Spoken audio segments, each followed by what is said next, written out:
तानि सर्वाणि संयम्य युक्त आसीत मत्परः वशे हि यस्येन्द्रियाणि तस्य प्रज्ञा प्रतिष्ठिता। उन संपूर्ण इंद्रियों को संयत करके योग से युक्त और समर्पण के साथ मेरे आश्रित हो, क्योंकि जिस पुरुष की इंद्रियां वश में होती हैं उसी की बुद्धि स्थिर होती है। यहाँ योगेश्वर श्री कृष्ण साधन के निषेधात्मक अवयवों के साथ उसके विधेयात्मक पहलू पर जोर देते हैं। केवल संयम और निषेध से इंद्रियां वश में नहीं होती। समर्पण के साथ इष्ट चिंतन अनिवार्य है। इष्ट चिंतन के अभाव में विषय चिंतन होगा, जिसके कुपरिणाम श्री कृष्ण के ही शब्दों में देखें।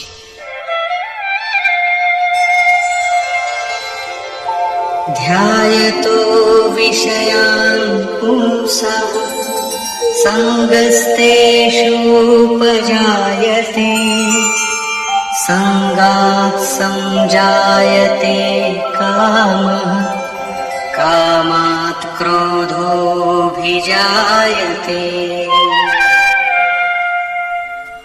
विषयों का चिंतन करने वाले पुरुष की उन विषयों में आसक्ति हो जाती है। आसक्ति से कामना उत्पन्न होती है। कामना पूर्ति में व्यवधान आने से क्रोध उत्पन्न होता है। क्रोध किसे जन्म देता है? क्रोधाद् भवति सम्मोहः सम्मोहात् स्मृतिविभ्रमः स्मृतिभ्रंशात् बुद्धिनाशो बुद्धिनाशात् प्रणश्यति। क्रोध से विशेष मूढ़ता अर्थात अविवेक उत्पन्न होता है। नित्य अनित्य वस्तु का विचार नहीं रह जाता। अविवेक से स्मरण शक्ति भ्रमित हो जाती है, जैसा अर्जुन को हुआ था। भ्रमतीव च मे मनः। गीता के समापन पर उसने कहा, नष्टो मोह स्मृतिर्लब्धा। क्या करें क्या न करें इसका निर्णय नहीं हो पाता। स्मृति भ्रमित होने से योग परायण बुद्धि नष्ट हो जाती है, और बुद्धि नाश होने से ये पुरुष अपने श्रेय साधन से च्युत हो जाता है। यहाँ श्री कृष्ण ने बल दिया है कि विषयों का चिंतन नहीं करना चाहिए। साधक को नाम रूप लीला और धाम में ही कहीं लगे रहना चाहिए। भजन में ढील देने पर मन विषयों में जाएगा। विषयों के चिंतन से आसक्ति हो जाती है।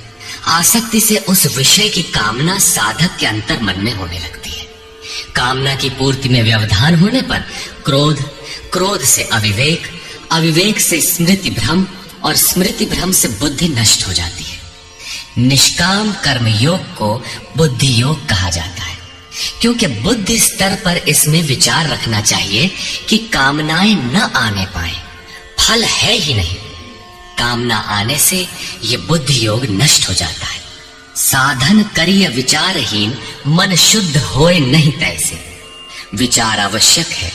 विचार शून्य पुरुष श्रेय साधन से नीचे गिर जाता है। साधन क्रम टूट जाता है, सर्वथा नष्ट नहीं होता। भोग के पश्चात साधन वहीं से पुनः आरंभ होता है जहां अवरुद्ध हुआ था। ये तो विषयाभिमुख साधक की गति है। स्वाधीन अंतःकरण वाला साधक किस गति को प्राप्त होता है? इस पर श्री कृष्ण कहते हैं, रागद्वेष वियुक्तैस्तु विषयानिन्द्रियैश्चरन् आत्मवश्चैर्विधेयात्मा प्रसादमधिगच्छति। आत्मा की विधि को प्राप्त प्रत्यक्षदर्शी महापुरुष राग द्वेष से रहित वश में की हुई अपनी इंद्रियों द्वारा विषयान चरण, विषयों में विचरता हुआ भी प्रसाद मधिगच्छति, अंतःकरण की निर्मलता को प्राप्त होता है। वो अपनी भाव दृष्टि में रहता है। महापुरुष के लिए विधि निषेध नहीं रह जाते। उसके लिए कहीं अशुभ नहीं रहता जिससे वो बचाव करे, तथा उसके लिए कोई शुभ शेष नहीं रह जाता जिसकी वो कामना करे।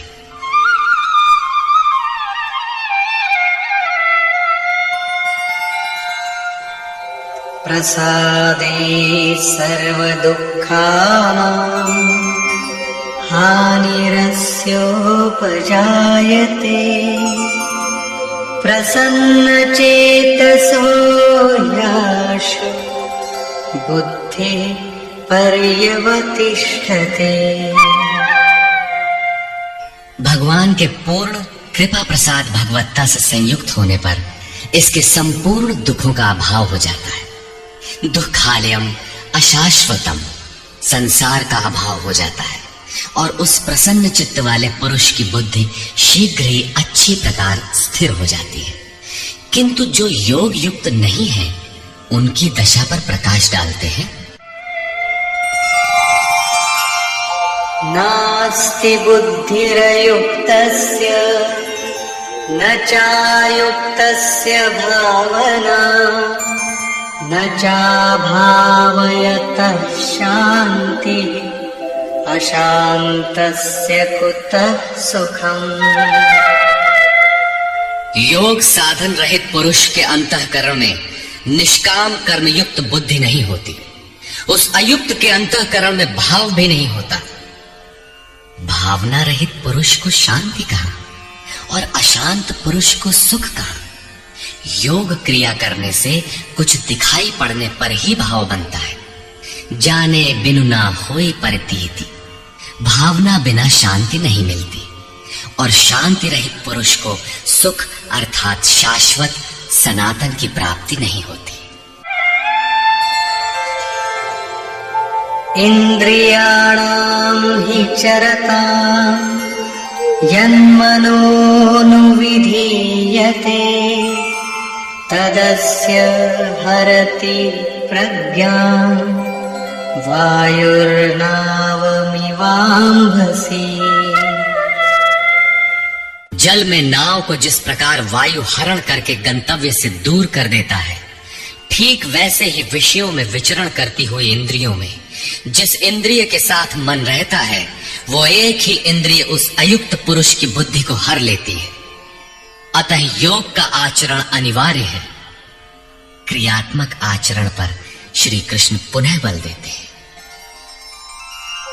तस्माद्यस्य महाबाहु निगृहीतानि सर्वशः इन्द्रियाणीन्द्रियार्थेभ्यः तस्य प्रज्ञा प्रतिष्ठिता। इससे हे महाबाहो, जिस पुरुष की इंद्रियां इंद्रियों के विषयों से सर्वथा वश में की हुई होती हैं, उसकी बुद्धि स्थिर होती है। बाहु कार्य क्षेत्र का प्रतीक है। भगवान महाबाहु एवं आजानुबाहु कहे जाते हैं। वे बिना हाथ पैर के सर्वत्र कार्य करते हैं। उनमें जो प्रवेश पाता है या जो उसी भगवत्ता की ओर अग्रसर है वो भी महाबाहु है। श्री कृष्ण और अर्जुन दोनों को महाबाहु कहा गया है। या निशा सर्वभूतानां तस्यां जागर्ति संयमी यस्यां जागृति भूतानि सा निशा पश्यतो मुनिः। संपूर्ण भूत प्राणियों के लिए वो परमात्मा रात्रि के तुल्य है, क्योंकि दिखाई नहीं देता, न विचार ही काम करता है, इसलिए रात्रि सदृश है। उस रात्रि में परमात्मा में संयमी पुरुष भली प्रकार देखता है, चलता है, जागता है, क्योंकि वहां उसकी पकड़ है। योगी इंद्रियों के संयम द्वारा उसमें प्रवेश पा जाता है। जिन नाशवान सांसारिक सुख भोग के लिए संपूर्ण प्राणी रात दिन परिश्रम करते हैं, योगी के लिए वही निशा है। रमा विलासु राम अनुरागे तजत बमन जिमि जन बड़ भागी। जो योगी परमार्थ पथ में निरंतर सजग और भौतिक ऐषणाओं से सर्वथा निष्प्रिय होता है, वही उस इष्ट में प्रवेश पाता है। वो रहता तो संसार में ही है, किंतु संसार का उस पर प्रभाव नहीं पड़ता। महापुरुष की इस रहने का चित्रण देखें। आपूर्यमाणमचल प्रतिष्ठम् समुद्रमापः प्रविशन्ति यद्वत् तद्वत् कामायं प्रविशन्ति सर्वे स शान्तिमाप्नोति न कामकामी। जैसे सब ओर से परिपूर्ण अचल प्रतिष्ठा वाले समुद्र में नदियों के जल उसको चलायमान न करते हुए बड़े वेग से उसमें समा जाते हैं, ठीक वैसे ही परमात्मा में स्थित प्रज्ञ पुरुष में संपूर्ण भोग विकार उत्पन्न किए बिना समा जाते हैं। ऐसा पुरुष परम शांति को प्राप्त होता है, न कि भोगों को चाहने वाला।